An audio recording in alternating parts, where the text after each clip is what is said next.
இந்த வீடியோட முதலாவது கேள்வி 2011ஆம் ஆண்டு 57வது ஏபி என்னும் இரு நிலைத்த சம மறையேற்றங்களுக்கிடையே உள்ள ஒரு நேர்பாதை வழியே இயங்குகின்ற ஒரு புள்ளி நேரேற்றம் உருவில் காணப்படுகின்றது.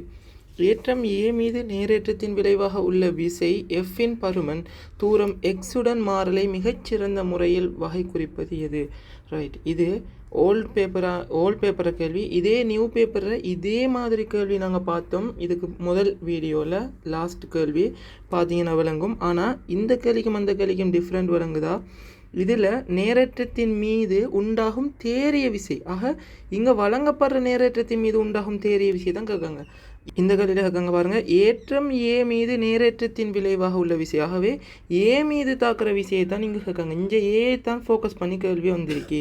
ரைட், இதான் டிஃப்ரெண்ட். சரி, இப்போ நாங்கள் போன கேள்விக்கு எப்படி நாங்கள் எக்ஸ்பிளைன் பண்ணோமோ அதே எக்ஸ்பிளனேஷன் தான். நான் அதை ஷார்ட்டாக சொல்கிறேன். உங்களுக்கு விரிவான விளக்கம் வேணும்னா அந்த பழைய கேள்விக்கு இதுக்கு முதல் உள்ள வீடியோவில் காணப்படுது, போய் பார்த்துக்கோங்க. 2011ஆம் ஆண்டு அது நியூ பேப்பர் கேள்வி, இது ஓல்டு கேள்வி.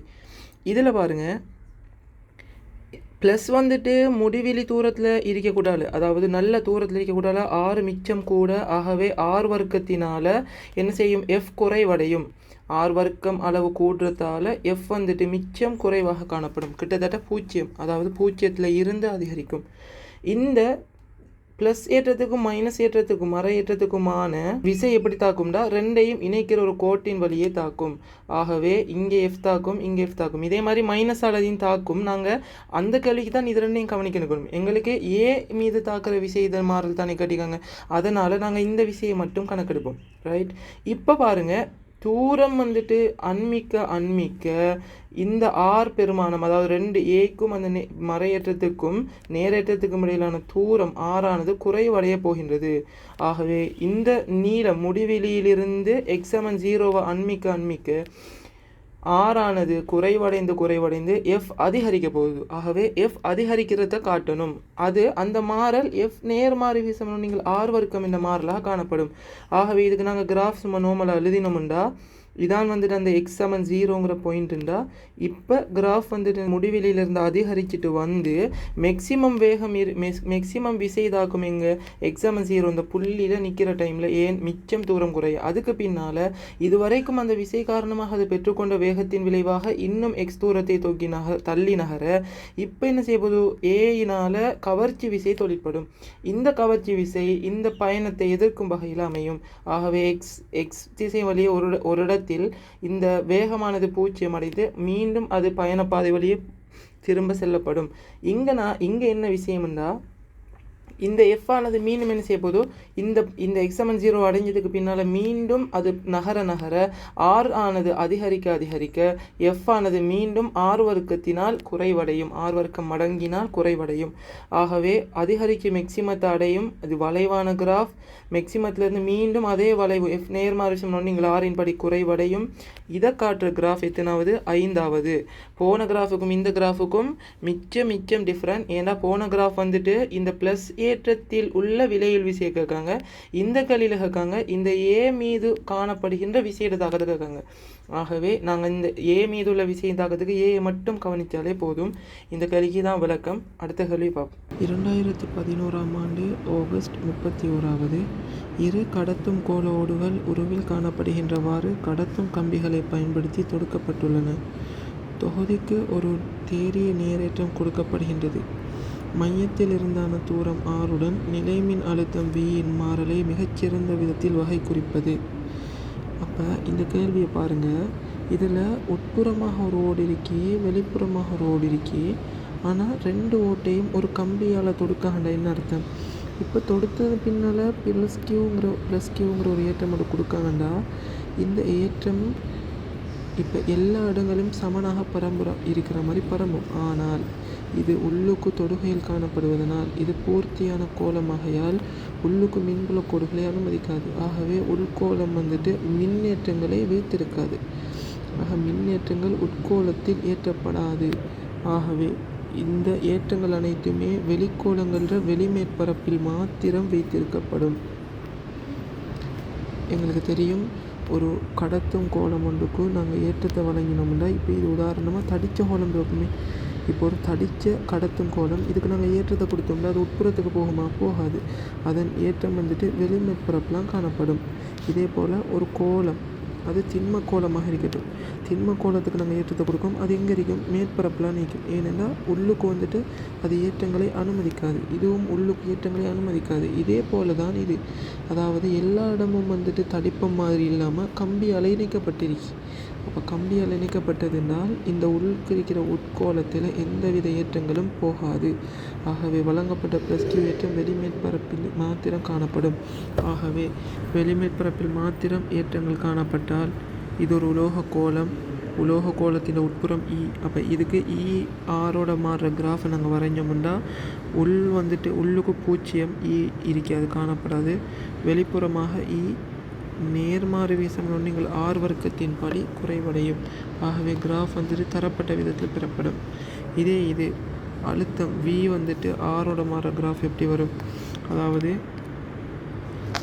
இந்த கோலத்துக்குள்ளே எந்த புள்ளி எடுத்தாலும் அந்த புள்ளியில் இருக்கிற அழுத்தம் மேற்பரப்பில் இருக்கிற என்ன அழுத்தமோ அந்த அழுத்தத்துக்கு சமனாக இருக்கும். அதாவது மேற்பரப்பில் உள்ள அழுத்தமே இந்த கோலம் எங்கேனும் இல்லை புள்ளியில் உள்ள அழுத்தமாக காணப்பட போகுது. ஆகவே இந்த அழுத்தம் மாறிலியான அழுத்தம். எங்களுக்கு தெரியும், இது நாங்கள் இந்த சமன்பாடு மூலமாகவும் எடுக்க இயலும். V - E into delta V - E into R. ஆகவே இது R x அச்சு, டெல்டா V y அச்சு என்று சொன்னால் இது படித்திறன் அப்போ இது படித்திறன் M தரும். ஆகவே எங்களுக்கு தெரியும் E வந்துட்டு இந்த கிராஃபில் 0 VR கிராஃபில் படித்திறன் என்ன வரணும்? 0 வரணும். படித்திறன் 0 ஆகிற கிராஃப் இது. இப்படி கிடையாக வர கிராஃப் இதெல்லாம் படித்திறன் 0. ஆகவே இந்த கிராஃப் இதுக்கு பின்னால் மேற்பரப்பில் என்ன அழுத்தமோ அதான் உட்புறமாக உள்ள எல்லா புள்ளிகள்லையும் அழுத்தமாக இருக்க போகுது. இல்லைங்களா? இதுக்கு பின்னால் வெளியில், அதாவது கோலத்துக்கு வெளியே V நேர்மாறு வீசம் நீங்கள் Rன் படி குறைவடையும். ஆகவே இந்த R வந்துட்டு இது உள்ளுக்கு கோலம் இருந்தாலும் இல்லாவிட்டாலும் எல்லாம் ஒன்று தான். ஏன்? எங்களுக்கு தெரியும் ஏற்கனவே இது ஏற்றங்கள் எல்லாமே மேற்பரப்பில் தான் நிலவும், உட்புறத்துக்கு செல்லாது. இது ஒரு கடத்தியால் இணைக்கப்பட்டுள்ளது. இது கடத்தியால் இணைக்கப்படாமல் உட்கோலம் வேறொரு ஏற்றங்களாலும் வெளிக்கோலம் வேறொரு ஏற்றங்களாலும் வழங்கப்பட்டிருந்தால் அதுக்கு வேறு மாதிரி கிராஃப் வரும். ஏன்? அது நாங்கள் எந்த ஒரு தொடுகையும் இல்லை, ரெண்டும் சம்மந்தம் இல்லாது. இப்போ இதுக்கு சம்மந்தம் இருக்கிறங்கிறதால எங்களுக்கு இந்த கிராஃப் வந்துட்டு எப்படி வரப்போதோ உள்ளுக்கு ஆக இருந்தாலும் வெளியேற்றம் B இருந்தாலும் AB முழு ஆரைகள்லையும், அதாவது வெளிக்கோலத்துக்குள்ள உள்ளுக்கு அடங்குற எல்லா பகுதியிலையும் அழுத்தம் எப்படி ஒரு மாறாப்பிரமாணம். ஆகவே கிராஃப் வந்துட்டு எத்தனாவது? 5வது. ரைட். அடுத்த கேள்வி 2011ஆம் ஆண்டு 32வது. தரப்பட்டுள்ள உருவில் B ஆனது ஒரு பொற்கடத்தும் கோல ஓடும், A ஆனது ஓட்டின் மையத்தில் உள்ள ஒரு சிறிய கடத்தும் கோலமும் ஆகும். A ஆனது -10 மைக்ரோ கூலோம் என்னும் ஏற்றத்தையும் ஓடு B ஆனது +7 மைக்ரோ கூலோம், அப்போ +7 மைக்ரோ கூலோம் வெளியோட்டில் இன்னும் தேறிய ஏற்றத்தையும் காவுகின்றன. ஓட்டின் உள்மேற்பரப்பிலும் வெளிமேற்பரப்பிலும் உள்ள ஏற்றங்கள் முறையே. ரைட். இப்போ எங்களுக்கு தெரியும் ஓட்டுக்குள்ளே ஏற்றம் வைக்கிறதால ஓட்டுக்கு உள்மேற்பரப்பில் ஏற்றங்கள் வைக்கப்படுறதால இந்த -10 கூலோத்தில் இருந்து வெளியாகிற எல்லா மின்புல கோடுகளும் வெளியோட்டின் உள்மேற்பரப்பை இடைவெட்டும். ஆக இதன் காரணமாக இந்த மின்புலங்கள் காரணமாக இந்த -10 கூலோமுக்கு சமனான +10 கூலோம்ங்கிற ஏற்றம் உள்மேற்பரப்பில் தூண்டப்படும். ஆகவே +10 மைக்ரோ கூலோங்கிற ஏற்றம் உள்மேற்பரப்பில் காணப்படும். ஆனால் இங்கே எங்களுக்கு தெரியும் இது ஒரு நடுநிலையான ஓடாக இருந்தால் என்ன நடக்கும்? இப்போ உள்மேற்பரப்பில் தூண்டப்பட்ட +10க்கு சமனாக வெளிமேற்பரப்பில் என்ன செய்யும்? பிரிஞ்சு போகும். அப்போ -10 மைக்ரோ கூலோம். அப்போ இந்த ஏயில் காணப்படுற -10 மைக்ரோ கூலோத்தால் உள்மேற்பரப்பில் +10 மைக்ரோ கூலோம் தூண்டப்படும். இந்த +10 மைக்ரோ கூலோம் இது நடுநிலையான வெளிக்கோலமாக இருந்தால் என்ன செய்யும்? அப்போ ஏற்றங்கள் வந்துட்டு நடுநிலையாக இருக்கணும். ஆகவே +10 பிரிஞ்சால் -10 வெளிப்பரப்பை நோக்கி நகரும். ஆகவே இங்கே -10 மைக்ரோ கூலோம் வெளிப்பரப்பில் இருக்கும். ஆனால் இங்கே ஏற்கனவே +7 மைக்ரோ கூலோம் வெளிப்பரப்பில் கொடுத்து வச்சிருக்காங்க. ஆகவே இது ரெண்டின் விலையில் தான் இப்போ வெளிப்பரப்பில் காணப்படும். ஆக இது ரெண்டின் விலையில் எவ்வளவு? -10 +7 ஆக -3 மைக்ரோ கூலோம். ஆகவே இப்போ விலையுலாக வெளிமேற்பரப்பில் -3 மைக்ரோ கூலோமும் உள்மேற்பரப்பில் +10 மைக்ரோ கூலோமும் காணப்படும். ஆக இதை சொல்ல ஆன்சர் இது. முதலாவது சொல்லிக்காங்க உள்மேற்பரப்பை மென்ஷன் பண்ணிக்காங்க ஆன்சரில், வெளிமேற்பரப்பு. அப்போ உள்மேற்பரப்பில் எத்தனை +10, அடுத்த வெளிமேற்பரப்பில் -3 சொல்கிறான். அப்போ சரியான ஆன்சர் 5வது. அடுத்த வினா 2012 11வது. ஒரு கோள கவுச பரப்பு ஒரு புள்ளி ஏற்றம் Qவை சூழ்ந்து உள்ளது. இத்தொகுதிக்கு பின்வரும் மாற்றங்கள் செய்யப்பட்டன. ஏ, ஏற்றத்தின் பருமன் மும்மடங்காக்கப்பட்டது. கோள கவுச பரப்பின் ஆரை 2 மடங்காக்கப்பட்டது. கோள கவுச பரப்பு ஒரு சதுரமுகியின் பரப்பாக மாற்றப்பட்டது. ஏற்றம் பரப்பினுள்ளே வேறொரு இடத்திற்கு கொண்டு செல்லப்பட்டது. மேற்குறித்த மாற்றங்களில் பரப்பினூடாக உள்ள தேறிய மின்பாயம் மாற்றப்படுவது. எங்களுக்கு தெரியும், பரப்பினூடாக உள்ள தேறிய மின்பாயம் தங்கியிருக்கும் காரணிகள் கவுசின் விதிப்படி 2 மின்னுளைய மாறிலி கவுச மேற்பரப்பினுள் அடைக்கப்பட்டுள்ள தேறிய மின்னேற்றம். அந்த வேர்டை கொஞ்சம் நுணுக்கமாக பார்த்துக்கணும். ஆகவே இதில் ஏற்றத்தின் பருமனை மும்மடங்காக்கினா வரும். ஏன் Q தங்கியிருக்கி, ஆரை தங்கியிருக்கா இல்லை. கவுச மேற்பரப்பு ஒரு சதுரமுகியின் பரப்பு வடிவத்தில் தங்கியிருக்கா இல்லை. ஏற்றம் பரப்பினுள்ளே வேறொரு இடத்துக்கு கொண்டு செல்லப்பட்டது. அந்த ஏற்றம் காணப்படுற இடத்துல தங்கியிருக்கா இல்லை. ஆகவே தரப்பட்ட இதில் ஏ மாத்திரம் சரியானது. முதலாவது ஆன்சர். அடுத்த வினா 2012-10. மின்புல கோடுகள் பற்றிய பின்வரும் கூற்றுக்களில் எது பொய்யானது? பொய்யான ஆன்சரை கேட்காங்க. எங்களுக்கு தெரியும், மின்புல கோடுகள் நேராக அல்லது வளைவாக இருக்கலாம். இருக்கலாம். உதாரணமாக மின்புல கோடு ஒரு புள்ளி ஏற்றத்திலிருந்து வெளிப்பட்டு அது நேராக செல்லும். இதே 2 புள்ளி ஏற்றங்கள் 2 ப்ளஸ் ஏற்றங்கள் சந்திக்கிற டைமில் அது ஒன்றை ஒன்று இடைவெட்டாமல் இருக்கிறதுக்காக வேண்டி மறுவி செல்லும். சரி, ஆகவே இந்த சந்தர்ப்பத்தில் வளைவான கோடுகளாக காணப்படும். அடுத்தது மின்புல கோடுகள் ஒன்றுக்கொன்று சமாந்தரமாக இருக்கலாம். 2 சமாந்தர தட்டங்களுக்கு இந்த 2 தட்டங்களுக்கு இடையில் ஏற்றம் காணப்படுகின்ற போது ஒரு தட்டில் அடுத்த சந்துக்கு செங்குத்தாக வெளியேறி அங்கே செங்குத்தாக அடையும். இந்த சந்தர்ப்பங்களில் மின்புல கோடுகள் சமாந்தரமாக காணப்படும். சரி, மின்புல கோடுகள் அடைத்த தடங்களை ஆக்கலாம். இந்த ஆன்சர் தான் பிழையானது. ஏன், மின்புல கோடு ஒரு காலமும் அடைத்த தடங்களை ஆக்காது. அது ப்ளஸில் தொடங்கி மறையில் முடிவடையும். ஆக இது மூடிய தடங்களை உருவாக்குறது. இதுன்றால் அதாவது காந்தத்தில் வட தென்முனைவுகள் இருந்தால் வடமுனைவிலிருந்து செல்கிற காந்தப்புல கோடு வெளியாகி தென்முனைவை அடைந்து காந்தத்துக்குள்ளாக அந்த காந்தப்புலக்கோடு பயணம் செய்து இப்படி மூடிய தடங்களை உருவாக்கும் காந்தப்புலக்கோடுகள் தான் அது ஆன்சர். மின்புலக்கோடுகள் நேரேற்றங்களை தொடங்கி மறையேற்றங்களில் முடிவடையும். இந்த ஆன்சரும் சரியானது. அடுத்தது, மின்புலக்கோடுகள் ஒருபோதும் ஒன்றை ஒன்று இடைவெட்டுவதில்லை. சரி, ஏன் அப்படி இடைவெட்டாமல் இருக்கிறதுக்காக வேண்டி தான் ஒத்த ஏற்றங்கள் நெருங்குகின்ற போது அந்த மின்னேற்றங்கள் ஒன்றை ஒன்று இடைவெட்டாமல் இருப்பதற்காக மருவி செல்கின்றன. அடுத்த வினா 2012-34. ஒரு மெல்லிய மறையேற்றிய வளையம் உருவில் காணப்படுகின்றவாறு XZ தளத்தில் உள்ளது. சரி, புள்ளி P ஆனது வளையத்தின் அச்சு Y மீது இருக்கும். அதே வேளை காட்டப்பட்டுள்ள எல்லா காவிகளும் YZ தளத்தில் உள்ளன. Pயில் உள்ள மின்புலச் செறிவின் திசையை தரும் காவி. இதில் ZX அச்சு Y அச்சுங்கிற இந்த கோட்டில் புள்ளி ஏற்றம் வைக்கப்பட்டிருக்கு.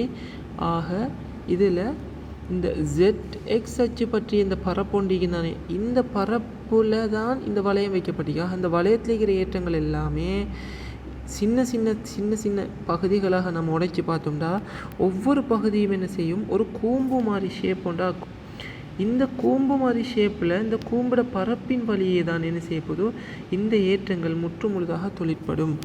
ஆக இதில் ஏற்றத்தின் திசையை சரியாக தருவது. இப்போ இந்த பரப்பு கூம்பின் இந்த கூம்பு கோணம் இருக்குதானே, இந்த கூம்பு கோணம் வளைச்சி 3D ஷேப்பில் என்ன செய்யும், விசைகள் காணப்படும்.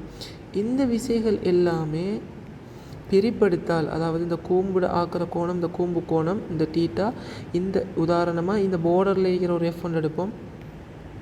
இந்த லைனில் இருக்கிற F எடுத்தனுண்டா இது தீட்டா கோணம்ண்டா கூம்பு. ஆக F cos தீட்டாங்கிறது அந்த கூம்பின் மையத்தினூடாக செல்லும். இப்படி நான் வளைச்சி 3D ஷேப்பில் இருக்கிற எல்லா இந்த விசை கோடுகளையும் நான் பிரிப்படுத்தினால் F cos theta into n எண்ணிக்கை, அதாவது ஒவ்வொரு சின்ன பார்ட்ஸ் Q க்யூட n பார்ட்ஸாக பிரிச்சேன்னா q/n. ஆகவே q/n என்ற விளைவிலாக அப்போ மொத்தமாக க்யூவால் வர ஃபோர்ஸ் வந்துட்டுன்னு F cos θ பிரிப்படுத்துது. இங்கே கேட்காங்க எங்களுக்கு பியில் உள்ள மின்புலச்செறிவின் திசையை தருவது. ஆகவே விலையில் மின்புலச்செறிவின் திசை வந்துட்டு எப்படி காணப்படும்? எங்களுக்கு தரப்பட்டிருக்கிற மாதிரி 5வது ஆன்சராக காணப்படும். ஏன் இது விளைவுலாக பிரிப்படுத்த எல்லாவற்றின் சேர்மானமும் 5 மையத்தினூடாக செல்லும். அடுத்த வினா 2013-26. ஒவ்வொன்றினதும் ஒரு பக்கத்தில் சீரான பரப்பு ஏற்ற அடர்த்தி ப்ளஸ் சிக்மாவை உடைய ஒரு பெரிய கடத்தா தள தகடுகள் உருவில் காணப்படுகின்றவாறு ஒன்றுக்கொன்று சமாந்தரமாக உள்ளன. ஒரு புள்ளி Pயில் மின்புலச்செறிவு யாது? ரைட். அப்போ இந்த 2 கடத்தா தள தகடுகள் தந்திருக்காங்க. இப்போ நாங்கள் இதுக்கு கவுசின் மேற்பரப்பு வரைவோம் மின்புலச்செறிவை காண்றதுக்கு. அப்போ 2 கவுசி மேற்பரப்பில் இதில் வளைந்த பரப்பில் எந்த ஒரு இதுவும் போகாது. ஆகவே இந்த பரப்பை நாங்கள் ஏன்னு எடுத்தோம்னா 2 பரப்புகள் காணப்படுகின்றது. எங்களுக்கு தெரியும் இதில் இது ஒரு கடத்தா தள தகடுன்ற ஏற்றங்கள் அதில் கனவளவு முழுக்க பரம்பி காணப்படும். இதில் தனிப்பு புறக்கணிக்கத்தக்கங்கிறதால நாங்கள் ஏற்ற பரப்படர்த்தியே ஏற்றங்கள் இருக்கிற அடர்த்தியாக கருதேன். சரி, இப்போ நாங்கள் இவ்வளவு தரவுகளையும் வச்சு நாங்கள் பைக்கான தொடர்பு வந்துட்டு எழுதுவோம். பை சமன் என்னென்று வரும்? E × A என்று எழுதியும் கவுசின் விதிப்படி மொத்த Q ஏற்றத்தின் அந்த கவுசின் பரப்புக்குள் அடைக்கிற மொத்த தேரி ஏற்றத்தின் கீழ் ε0. ஆகவே E × இங்கே மொத்தமாக எத்தனை பரப்பு இருக்கி? 2A 2 பரப்பு இருக்கி. இங்கே Q ஏற்றம் வந்துட்டு சிக்மாங்கிற ஏற்ற பரப்படர்த்தியில் பரம்பி காணப்படுது. எங்களுக்கு தெரியும் இந்த A கவுசி மேற்பரப்பு இது ஏண்டா அதே A வட்டமுடைய ஒரு பரப்பில் தான் இந்த ஏற்றங்கள் காணப்பட போகுது. அந்த ஏற்றங்கள் 2 எடுத்து சரிவடைஞ்சிக்கு. ஆகவே 2 சிக்மா A என்று வரும். 2 சிக்மா A வின் கீழ் ε0. இப்போ நாங்கள் இதை சுருக்கினோம்னா 2A போயிடும். ஆகவே E சமன் சிக்மாவிங்கில் ε0. ஆகவே தரப்பட்ட ஆன்சரில் 2வது சரியானது. 2013-29. மின்புலங்கள் சம அழுத்த பரப்புகள் என்பன பற்றி செய்யப்பட்ட பின்வரும் கூற்றுக்களை கருதுக. A. மின்புல கோடுகளும் சம அழுத்த பரப்புகளும் எப்போதும் ஒன்றுக்கொன்று செங்குத்தானவை. இது சரிதானே? சரி. உதாரணமாக 2 கடத்தும் தள தகடுகள் காணப்படுது. இதிலிருந்து ஏற்றம் என்ன செய்யும்? இந்த தகட்டிலிருந்து செங்குத்தாக வெளியேறும், செங்குத்தாக சென்றடையும். ஆக இதுக்கு சம அழுத்த மேற்பரப்பு எப்படி வரையணும்? அதாவது ஒவ்வொரு அந்த தகட்டிலிருந்து ஒவ்வொரு சமனான தூராயிடுகளில் சம அழுத்த பரப்பு. ஆகவே இதுக்கு நாங்கள் சம அழுத்த பரப்புக்கணும்டா இப்படி வரும். அப்போ செங்குத்தாக காணப்படும், அதாவது சமாந்திரம் மின்புல கோடுகளுக்கு செங்குத்தாக காணப்படும். இதே போல் ஒரு புள்ளி மின்னேற்றம் உண்டிக்கு இதிலிருந்து வெளியாகிற கோடுகள் வந்துட்டு ஆரை வழியாக வெளியாகும். இந்த வெளியாகிற ஒவ்வொரு சமனான தூரங்களையும் நாங்கள் ஒரு வட்டம் அமைச்சோம்னா இந்த பரிதி வழியை வந்துட்டு சம அழுத்த மேற்பரப்பாக காணப்படும். அப்போ இது வந்துட்டு ஆரை வந்துட்டு எப்பயும் பரிதிக்கு செங்குத்து. இதன் அடிப்படையில் முதலாவது கூற்று சரியானது. இரண்டாவது, ஒரு சம அழுத்த பரப்பு மீது உள்ள ஒவ்வொரு புள்ளிகளிலும் மின்புலச்செறிவின் பருமன் சமனாக இருக்க வேண்டும். சரி, ஒரு சம அழுத்த பரப்புனா பேரே அதான் சமனான அழுத்தங்களையுடைய பரப்புகள். ஆகவே எல்லா புள்ளிகளிலும் அழுத்தங்கள் சமனாக இருக்கணும். மின்புலச்செறிவு சமனாக இருக்கணுங்கிற அவசியம் இருக்கா? இல்லை, பிழையானது. ஆகவே பி கூற்று பிழை.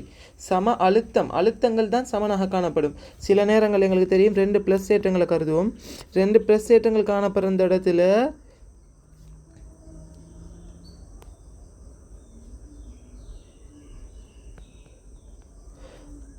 இங்கே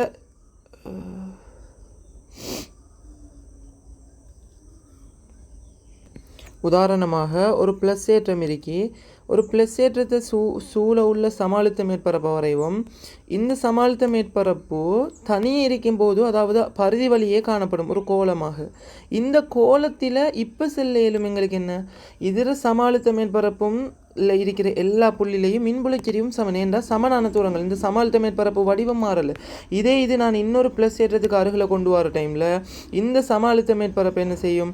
நெருக்கம் அடையும். ஆக நெருக்கம் அடைவதன் காரணமாக இப்போ பாருங்க, இந்த ப்ளஸ் ஏற்றத்திலிருந்து இந்த புள்ளியில் இருக்கிற E வந்துட்டு ஈயும் இதே வட்டத்தை பூர்த்தி செஞ்ச இருக்கிற ஈயும் இப்போ இருக்கிற இந்த இடத்துல இருக்கிற சம அழுத்தமும் வந்துட்டு சமனாகுமா? இப்போ ஒரு சம அழுத்தம் மேற்பரப்படுப்போம். இதில் இருக்கிற எல்லா ஆரை வழி இதில் எல்லா சம அழுத்த பரப்புலையும் இருக்கிற புள்ளிகள அழுத்தங்கள் சமனாண்டு கேட்டால் அழுத்தம் சமன் இல்லை. ஏன்னா இந்த இடத்த ஒரு அழுத்தம் இருக்கும், இந்த இடத்த ஒரு வகையான அழுத்தம் இருக்கும். ஏன்னா வடிவம் மாறிட்டு இப்போ வந்துட்டு அப்போ எல்லா சந்தர்ப்பத்திலையும் அது சரியாண்டு கேட்டால் இல்லை. ஆகவே பி கூற்று பிழை. சி கூற்றை பார்ப்போம். ஒரு சம அழுத்த பரப்பில் உள்ள ஒரு புள்ளியில் மின்புலச்சரிவின் பருமன் பூஜ்ஜியமாக இருக்க மாட்டாது. இது பிழையான கூற்று. ஏன்? ஒரு சம அழுத்த பரப்பில் உள்ள புள்ளியில் மின்புலச்சரிவின் பருமன் பூஜ்ஜியமாக இருக்கலாம். இப்போ இதே உதாரணத்தை எடுப்போம். 2 ப்ளஸ் ஏற்றங்கள் வைக்கப்பட்டீங்க. 2 ப்ளஸ் ஏற்றங்கள் வைக்கப்பட்டால் நடுப்புள்ளியில் அழுத்தம் காணப்படும், ஒரு அழுத்தம் ஒன்று காணப்படும். ஆனால் இதில் நடுப்புள்ளியில் வந்துட்டு வந்துட்டு என்ன பூஜ்ஜியம் வைக்கும். ஏன்? 2னால் வழங்கப்படுகின்ற மின்புலச்சரிவு எதிர் திசைகளை தாக்கி சம பருமனுடையதாக தாக்குவதால் விலையுள் ஆனது பூஜ்ஜியமாகிடும். இப்போ இந்த இடத்த மின்புலச்சரிவின் பருமன் பூஜ்ஜியம், இங்கே வந்துட்டு என்ன செய்யுது? ஒரு அழுத்தம் காணப்படுது. இந்த அழுத்தம் ஏதாவது ஒரு வட்டத்தின் அதாவது ஏதாவது ஏற்றத்தை சூழ உள்ள ஒரு சம அழுத்தம் மேற்பரப்பில் இருக்கிற ஒரு புள்ளியாக காணப்படும். வழங்குதா? ஆகவே சி கூற்றும் பிழையானது. இதில் மாத்திரம் உண்மையானது. ஆன்சர் 1. அடுத்த வினா 2014 8வது. ஒவ்வொன்றும் ஏற்றம் +q உடைய 4 துணிக்கைகள் உருவில் காணப்படுகின்றவாறு ஒரு ஒழுங்கான ஐங்கோணியின் 4 உச்சிகளிலும் வைக்கப்பட்டுள்ளன. ஐங்கோணியின் மையம் ஓவிலிருந்தான ஓர் உச்சிக்கு உள்ள தூரம் a ஆகும். ஐங்கோணியின் மையத்தில் உள்ள மின்புலச்சரிவு யாது? ஆக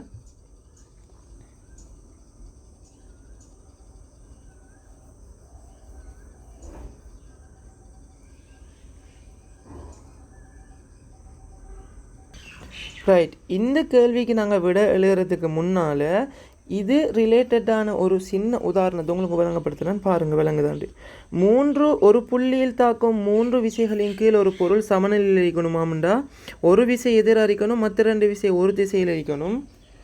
அடுத்தது 3 விசைகளில் 2 விசைகளை விட 3வது விசை பருமனில் கூடுதலாக காணப்படணும். இதெல்லாமே ஒரு தளத்தில் தாக்கணும். இந்த தியரியை நீங்கள் படிச்சிருப்பீங்க மெக்கானிக்ஸில். இப்போ பார்ப்போம். உதாரணத்துக்கு நான் 120 120 120 சமனான கோணங்களில் தாக்குற 3 விசைகளை சொல்கிறேன். சரி, இந்த விசைகளில் இப்போ ஒருவர் சொல்கிறாரு 2 F விசைகள் தாக்குது, இங்கே ஒரு எஃப்பும் வைக்கப்படலை என்று சொன்னால், இப்போ இந்த மையத்தில் தாக்குற விசையை நான் உதாரணமாக இப்போ இந்த இடத்த எஃப், இந்த இடத்த எஃப், 3வது இடத்தையும் எஃப் வச்சா இது சமநிலை. விளங்குதா? ஏனென்றால் எங்களுக்கு தெரியும் இந்த 2 எஃப்ஐ நாங்கள் பிரிப்படுத்தோம்னா எஃப் கொஸ் தீட்டாண்டு வரும், எஃப் கொஸ் 60 வரும். அப்போ எஃப் கொஸ் 60 கொஸ் 60 என்ன 6. அப்போ f/2 f/2 எஃப்ண்டு எதிரில் இருக்கிற இந்த எஃப்பை வந்துட்டு சமப்படுத்த போகுது 3வது விசை. ஆகவே எங்களுக்கு தெரியும் இந்த 2 எஃப்பின் விலையிலும் 3வது விசைக்கு சமனாக காணப்படும். இப்போ நான் இந்த இடத்த ஒரு எஃப்பும் கொடுக்கல, அதாவது மேலுக்கு இந்த இடத்துல இருக்கிற எந்த ஒரு விசையும் இல்லை. இப்போ நான் இந்த 2 எஃப்பின் விளைவாக உள்ள விலையுள் விசை யாது என்று கேட்டால் அதுக்கு நான் அந்த பருமனை காண்றதுக்கு இங்கே நான் 3வது எதிரில் இருக்கிற இந்த விசைக்கு நான் இந்த விசையிட பருமனை கண்டு அந்த விசைக்கு சமனும் எதிருமான மறு பருமன் தான் இங்கால பக்கம் இருக்கிற விலையுள் விசை என்று சொல்லலாமா இல்லையா? இப்போ விளங்குதா உங்களுக்கு? அதாவது இப்போ நான் இங்கே தொழிற்படுற இந்த 2 விசையின் விலையுள்ள இந்த 3வது இருந்தால், இந்த விசை இருந்தால் சமநிலை இருந்திருக்கும்.